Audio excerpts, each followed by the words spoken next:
이 아스날이 너무나 오늘 경기 실망스러운 경기를 했다라고 평가를 할 수 있을 것 같은데요.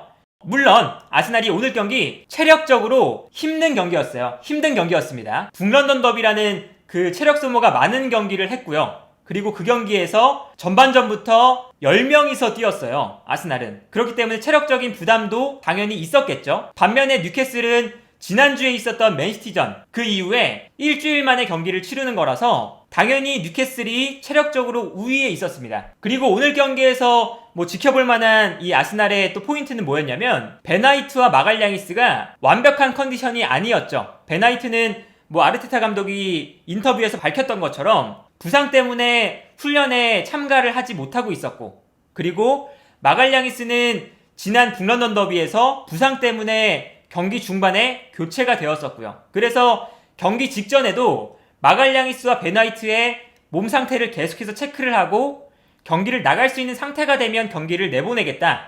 이제 그런 걸 생각을 해보면 오늘 아스날이 체력적인 부담감도 있었고요. 그리고 수비 라인의 컨디션도 그렇게 좋지 않았습니다. 하지만 오늘 경기 그렇게 밀리는 상황에서 별다른 해결책을 찾지 못했다. 이게 오늘 경기 이 아르테타 감독과 아스날에게 좀 많은 비판이 가해질 수 있을 만한 포인트다. 전반전 흐름을 봐도요, 점유율이 7대3이었어요. 그 정도로 뉴캐슬이 밀어붙이는 경기였거든요. 그런데 아스날이 오늘 경기에서 체력적으로 밀릴 거다 라고 예상을 했었으면 아스날이 뉴캐슬을 상대로 수비적인 측면에서 잘 대비가 돼 있었어야 하죠. 뉴캐슬이 전방에서 강하게 압박을 시도했습니다. 아스날은 4-2-3-1 그리고 뉴캐슬은 4-3-3 전형을 사용했고요. 여기서 문제는 뭐였냐? 생막시맹과 토미야스의 1대1 상황. 이 1대1 매치에서 토미야스가 생막시맹을 거의 막아내지를 못했어요. 오늘 생막시맹의 컨디션이 좋았고 생막시맹을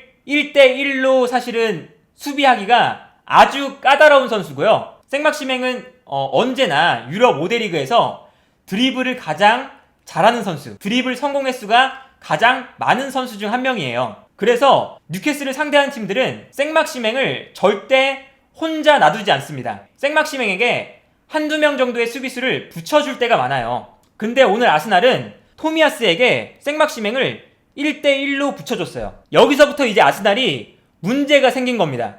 그러니까 전반전에 토미야스가 사실은 생막시맹을 좀 막기가 힘들 수밖에 없는 상황이었거든요. 이게 1대1로 마크를 하다 보니까 계속 생막시맹을 따라가는 수비를 하게 되고, 그리고 그 과정에서 토미야스가 또 부상까지 나왔죠. 그게 이제 사실은 오늘 아스날의 치명적인 미스였는데, 이 토미야스가 생막시맹을 1대1로 막는 것이 아니라 엘네니가 도와준다거나 아니면 사카가 내려와서 수비 숫자를 2명으로 늘려주면서 생막시맹을 수비 숫자가 2명 정도는 붙어줬어야 되죠. 그런데 여기서 오늘 아스날의 패착은 사카는 공격을 해야 되니까 수비로 잘 안 내려왔고 엘네니는 조엘링톤을 막아야 되기 때문에 토미야스 쪽으로 붙어주질 못했어요. 그러다 보니까 자연스럽게 토미야스가 생막시맹을 1대1로 압박하는 상황이 되었습니다. 이제 그랬다면 사실은 아스날은 여러가지 좀 측면에서 전술적으로 대비를 했어야 되죠. 엘네니가 붙어주지 못한다면 웨데고르를 미드필더로 내려서 엘네니가 이쪽으로 붙어줄 수 있게 만들어준다거나, 왜냐면 뉴캐슬이 후반기에 상승세를 탔었던 이유 중 하나가 조엘링톤이 미드필더에서 전방으로 침투를 잘해준다는 거거든요.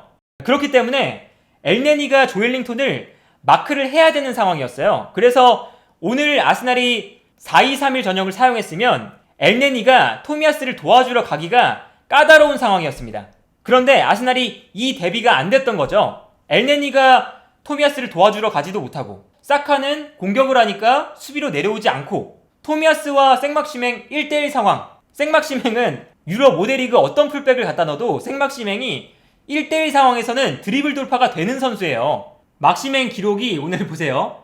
드리블 성공 횟수 8번 시도해서 6번 성공했습니다. 그리고 패스 성공 횟수 13번에서 13번 모두 패스 성공. 이번 시즌 유럽 5대 리그에서 드리블을 가장 많이 시도하는 선수가 생막시맹입니다. 생막시맹이 드리블을 이번 시즌 240회 시도했어요. 유럽 5대 리그에서 두 번째로 드리블을 많이 시도한 선수가 198번 비니시우스입니다. 그것보다 한 40회가 더 많아요. 생막시맹은. 이번 시즌 유럽 5대 리그에서 생막시맹이 드리블 성공을 150번 했어요. 그리고 드리블 성공 횟수가 두 번째로 많은 선수가 음바페입니다. 108번. 그러니까 생막시맹이 드리블 성공 횟수만 따져도 음바페보다 2위 음바페보다 한 40회 정도 많다는 거예요. 이 생막시맹은 유럽 5대 리그를 통틀어서 드리블을 가장 잘하는 선수인데, 그런데 토미야스와 생막시맹을 1대1로 붙였다? 이거는 오늘 아르테타 감독의 실책이다, 이렇게 볼 수가 있겠고요. 결국에는 생막시맹을 막다가 토미야스의 몸 상태에 문제가 생기면서 토미야스가 부상으로 교체됐고요. 그러면서 수아레스가 나왔는데, 여기서 이제 문제는 뭐였느냐, 실점하는 상황을 보세요. 실점하는 상황에서 수아레스가 생막시맹을 따라 나갔죠. 근데 여기서 뉴캐슬이 조엘링턴이 공간으로 침투해 들어가는 상황이었어요. 그리고 이러한 공격 패턴은 뉴캐슬이 이번 시즌 내내 사용했던 공격 전술이었습니다.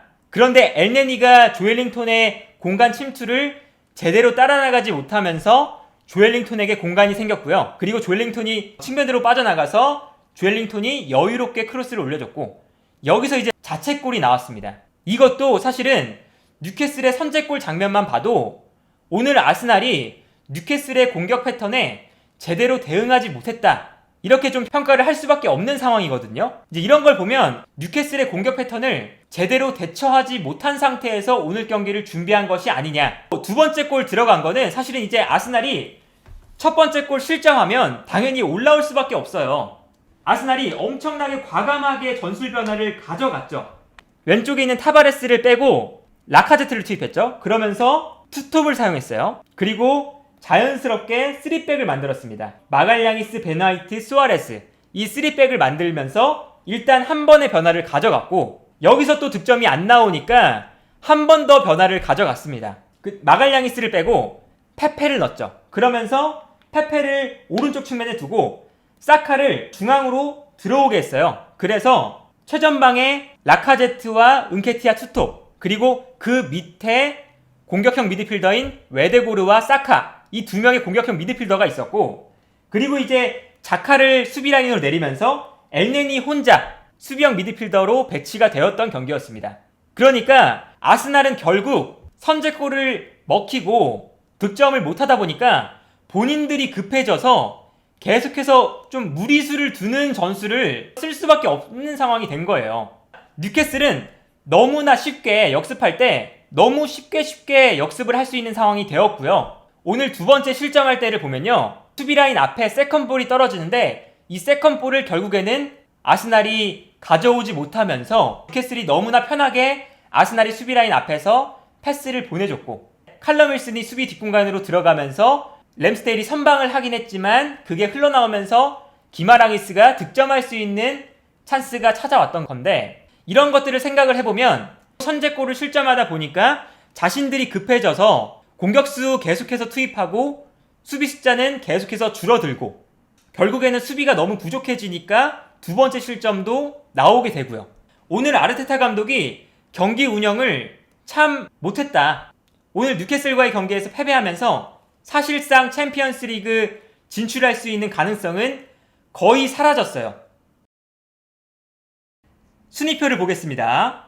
순위표를 보면 토트넘 37경기에서 승점 68점, 아스날 37경기에서 승점 66점, 승점을 추가하지 못했어요. 그래서 아스날이 결국에는 토트넘에게 4위 자리를 빼앗겼습니다. 이렇게 되면 이제 마지막 라운드가 토트넘은 노리치 시티, 그리고 아스날은 에버튼이 남게 돼요. 토트넘이 마지막 경기 노리치 시티전에서 무승부만 거둬도 토트넘이 챔피언스 리그에 진출할 수 있습니다. 왜냐하면 아스날이 이제 마지막 경기에서 승점을 3점 추가하면 최대 얻을 수 있는 승점이 69점이에요. 근데 토트넘은 마지막 경기에서 승점을 한 점 더 추가하면 승점이 69점, 동률이 되죠. 근데 지금 토트넘은 득실차가 플러스 24, 그리고 아스날은 플러스 9인데 지금 득실 차이가 15골 나는 차이잖아요. 그렇기 때문에 마지막 경기에서 토트넘이 비기고 아스날이 이긴다고 하더라도 득실차를 극복해내지 못한다면 토트넘이 4위를 확정짓게 됩니다. 득실차가 너무 커서 토트넘이 마지막 경기에서 최소한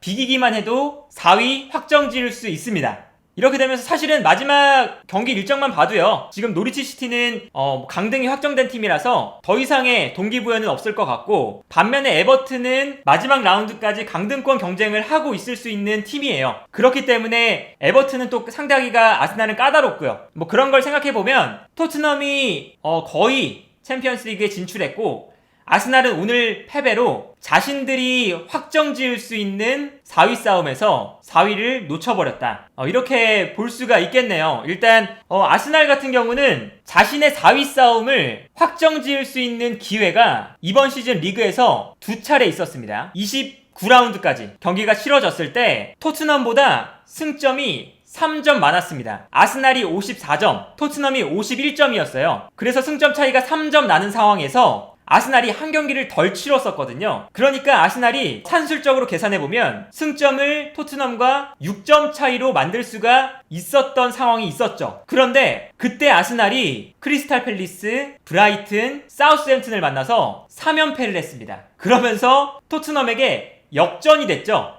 리그 10경기 정도를 남겨놓고 아스날이 자신이 스스로 4위 싸움에서 이길 수 있는 찬스를 한 번 날렸어요. 그리고 이제 토트넘이 브라이튼과 브렌트포드에게 또 연속적으로 패배하면서 다시 순위가 바뀌었죠. 그러면서 이제 마지막 리그 4경기를 남겨놓고 아스날이 압도적으로 유리한 상황이었습니다. 북런던 더비 전까지는. 그래서 북런던 더비가 이제 이루어지기 전에 토트넘 입장에서는 리버풀, 아스날, 그리고 이제 그 뒤에 뭐 벌리와 노리치 시티 이렇게 만나는 일정이라서 리버풀과 아스날을 만나서 사실상 토트넘이 4위 경쟁에서 우위를 가져가기 힘든 상황이었어요. 그리고 이제 아스날과 토트넘의 북런던 더비가 됐을 때 그 경기에서 사실 승점 차이가 4점 차이가 났었죠. 그래서 아스날이 두 번째 찬스가 있었어요. 북런던 더비에서 자신들이 그 경기에서 이기면 4위 싸움을 확정할 수 있었고요. 비기기만 해도 마지막 남은 두 경기에서 승리 한 번만 가져가면 그러면 4위 싸움을 자기 스스로 확정 지을 수 있는 상황이었습니다. 그런데 북런던 더비에서 3대 0으로 패배를 했어요. 그래서 승점 차이가 1점 차이로 좁혀졌죠. 그런데 이 상황에서도 사실은 이 4위 싸움의 키는 아스날이 쥐고 있었어요. 왜냐면 아스날이 남은 두 경기에서 다 이겨버리면 자신들이 승점이 한 점 많으니까 4위 싸움을 이길 수 있는 기회가 있었거든요. 그래서 아스날이 첫 번째는 프리미어리그 29라운드가 끝나고 자신들이 토트넘보다 승점이 3점 많았고 심지어는 경기가 하나 적었던 상황, 이때 자신들의 찬스를 3연패하면서 날렸고, 그리고 북런던 더비에서 자신들이 비기기만 해도 압도적으로 유리해지는 4위 싸움을 또 북런던 더비에서 3대 0으로 패배하면서 자신들의 기회를 날렸고요. 그 두 번의 기회가 날아갔습니다. 그리고 오늘 경기에서도 사실은 아스날이 북런던 더비를 패배했지만 오늘 경기도 아스날이 사실은 4위 싸움에 유리한 상황이었어요. 왜냐하면 승점이 1점 많으니까. 그래서 오늘 경기를 그냥 이기면 단순하게 오늘 경기 이기고 에버튼전 이기면 자기 스스로 4위를 확정 지을 수 있었거든요. 그런데 뉴캐슬에게 0대2 심각하게 경기력도 밀리고 0대2로 패배하면서 4위 싸움을 결정지을 수 있는 찬스를 세 번째 날려먹었습니다. 이거는 아스날이 다 떠나서 챔피언스 리그를 갈 수 있는 찬스를 세 번이나 날려먹었다는 건 챔피언스 리그를 갈 자격이 좀 부족하다, 이렇게 볼 수가 있겠고요. 뉴캐슬전의 패배가 사실은 선수들에게도 참 안타까운 일이고 아르테타 감독에게도 안타까운 일이고 아스날 팬분들에게도 너무나 안타까운 일이지만, 아스날이 자신들이 챔피언스 리그 갈 수 있는 상황들을 계속해서 놓치면서 결국에는 이제 챔피언스 리그의 찬스가 토트넘에게로 넘어갔고, 그리고 마지막 한 경기 남은 상황에서 이걸 뒤집기에는 아스날이 너무나 힘들다. 아스날이 마지막 경기를 이겨도 토트넘이 무승부만 하면 되는 상황이기 때문에 이제는 아스날이 챔피언스 리그를 나가는 희망이 많이 적어지지 않았나,